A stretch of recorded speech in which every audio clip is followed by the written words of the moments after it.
Hey everyone, welcome back to the Daily Drives channel where we talk all things motorcycles, from new launches and reviews to tips, comparisons, and a whole lot more. If you're new here, make sure you hit that subscribe button and turn on the notification bell so you never miss an update from our two-wheeled world.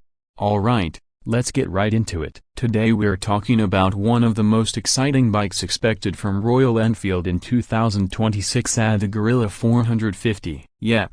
The name itself has been buzzing across bike forums, rider groups, and social media, and for good reason. Royal Enfield has been on a roll lately, bringing out bike after bike that blends modern engineering with that raw, nostalgic feel the brand is famous for. And now, with the Guerrilla 450, they're stepping things up again. So what exactly is the Guerrilla 450 all about? Well, first of all, this isn't just another classic-looking bike. The Guerrilla 450 is meant to be a street scrambler, which means it's designed to be rugged, urban, and ready for both city commutes and light off-roading. Imagine something that sits between the Hunter 350's playful vibe and the Himalayan's tough DNA, but with a whole new punch, and that punch is coming from the Sherpa 450 engine platform. If you've ridden or even heard about the new Himalayan 450, then you already know the kind of performance we're talking about. The Guerrilla 450 is expected to use the same 452cc single-cylinder liquid-cooled engine that made waves with its smooth power delivery, high-revving nature, and overall refinement. That means we're looking at around 40 horsepower and 40 Nm of torque, which might not sound monstrous on paper, but with Royal Enfield's new frame and tech improvements, it's more than enough to carve through traffic or tear through dirt tracks.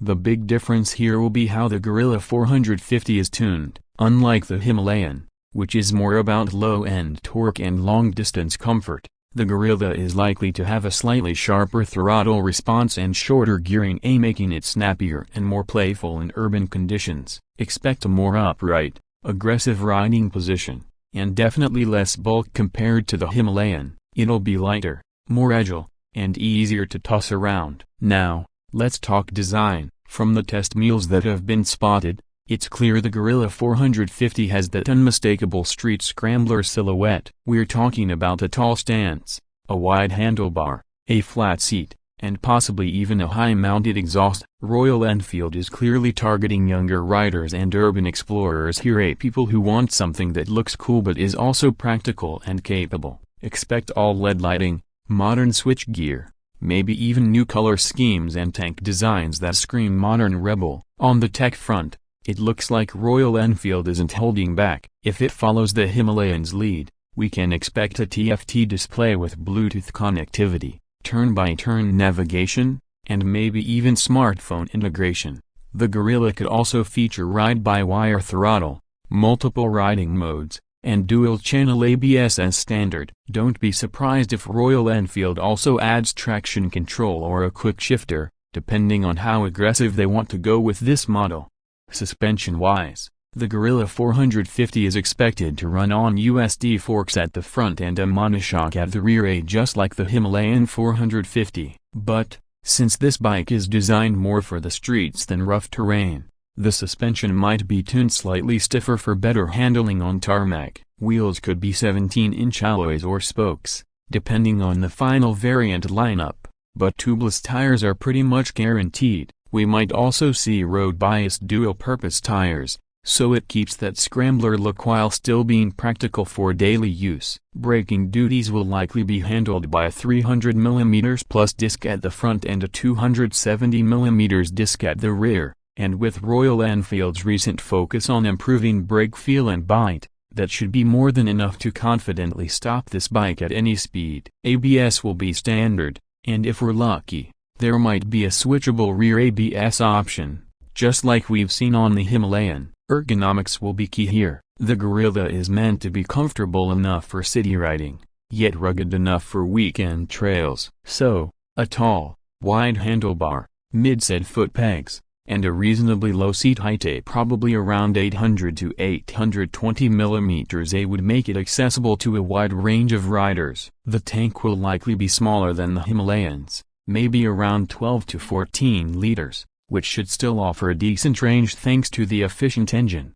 Now, let's talk price. This is where things get really interesting. Royal Enfield has mastered the art of pricing bikes aggressively, and the Guerrilla 450 is expected to slot in below the Himalayan 450. So, in the Indian market, we're probably looking at an ex-showroom price around a superscript 12.6 to a superscript 12.8 lakhs. That puts it directly in the crosshairs of bikes like the Yazdi Scrambler, KTM 250 Duke, and even the Triumph Scrambler 400XA, but with that unmistakable Royal Enfield charm and community support.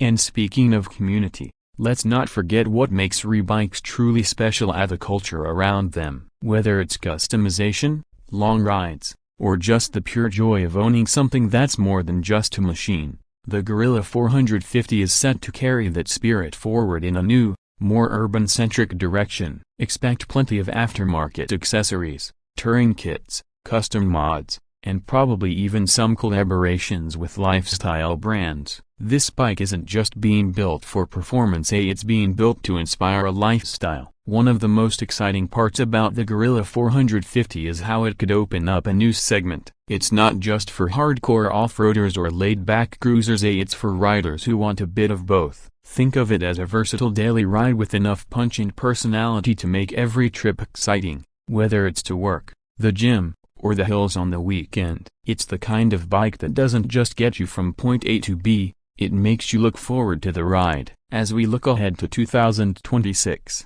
the Guerrilla 450 might just be one of the most important bikes for Royal Enfield. It shows that they're not just sticking to tradition but evolving with time, creating machines that blend modern tech with classic soul. And if everything we've seen so far holds true, this could be the bike that brings a whole new generation of riders into the Royal Enfield fold.